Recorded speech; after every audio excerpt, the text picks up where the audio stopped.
माननीय supreme court में जैसा कि आपको ज्ञात होगा कि 11 अगस्त 2023 के जजमेंट के बाद से बहुत सारी क्लेरिफिकेशन को लेकर के याचिकाएं डाली गई, जिसमें ये फैसला कब से लागू हो ये डेट क्लेरिफाई करने के लिए बहुत सारी याचिकाएं गई थी, जिसमें से एक याचिका पश्चिम बंगाल से होते हुए श्री अर्नब घोष जी के नाम से माननीय सुप्रीम कोर्ट में पहुंची हुई है। ये आज इस मामले की सुनवाई हुई है।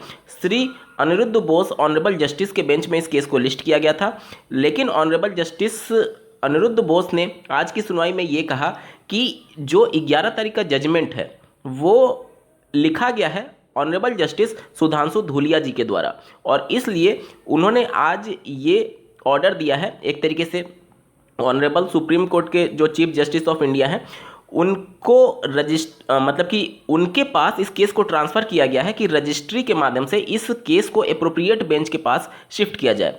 एप्रोप्रिएट बेंच कहने का मतलब कि जो उस ऑर्डर को लिखे हैं ऑनरेबल जस्टिस सुधांशु धूलिया, उनकी बेंच में इसको शिफ्ट करने के लिए कहा है। हालांकि आप लोगों ने देखा होगा कि ऑनरेबल जस्टिस सुधांशु धूलिया और ऑनरेबल जस्टिस अनिरुद्ध बोस दोनों ने इस मामले की सुनवाई की थी, लेकिन उनका आज के कोर्ट में ये कहना था उनका कि चूंकि ये जो पूरा जजमेंट था वो जजमेंट की copy honourable justice Sudhanshu Dhulia ji के द्वारा लिखा गया है, इसलिए उनके ही बेंच में ये जो क्लेरिफिकेशन या फिर मॉडिफिकेशन एप्लीकेशन है उसको सुना जाए, और इसलिए उन्होंने चीफ जस्टिस ऑफ इंडिया से रिक्वेस्ट की है। वो जब अपना ऑर्डर लिखा रहे थे तो ये बातें निकल करके आई कि चीफ जस्टिस ऑफ इंडिया के माध्यम से ये रजिस्ट्री उसको फिर से एप्रोप्रिएट बेंच में शिफ्ट करेगी। मतलब कि अब मोस्ट प्रोबेबल होगा कि ऑनरेबल चीफ जस्टिस के माध्यम से ये पूरा जो केस है वो ऑनरेबल जस्टिस सुधांशु धूलिया जी के बेंच में जा सकता है।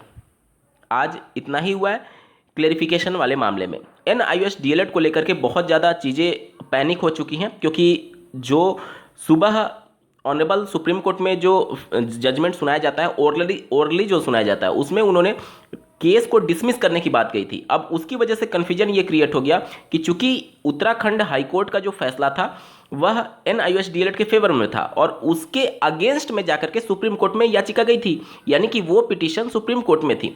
अब यहाँ पर पिटीशन को डिसमिस करने का मतलब कि वो केस खारिज हो जाना, यानी सीधा सा मतलब ये निकल रहा कि NIOS DLED के फेवर में फैसला था। लेकिन अभी जो फाइनल जजमेंट आया हुआ है कोर्ट का ऑर्डर, उसे आप देखेंगे तो चीज़ें थोड़ी उलट है। इस वजह से उस वीडियो को मैं प्राइवेट कर रहा हूँ और डिटेल्ड में वीडियो आपको कुछ देर में मिलेगी। 38 पेज का पूरा कोर्ट ऑर्डर है जिसके बारे में मैं अध्ययन कर रहा हूँ। इस वीडियो को देखने के लिए आपका बहुत बहुत धन्यवाद। भगवान करे आपका दिन शुभ हो।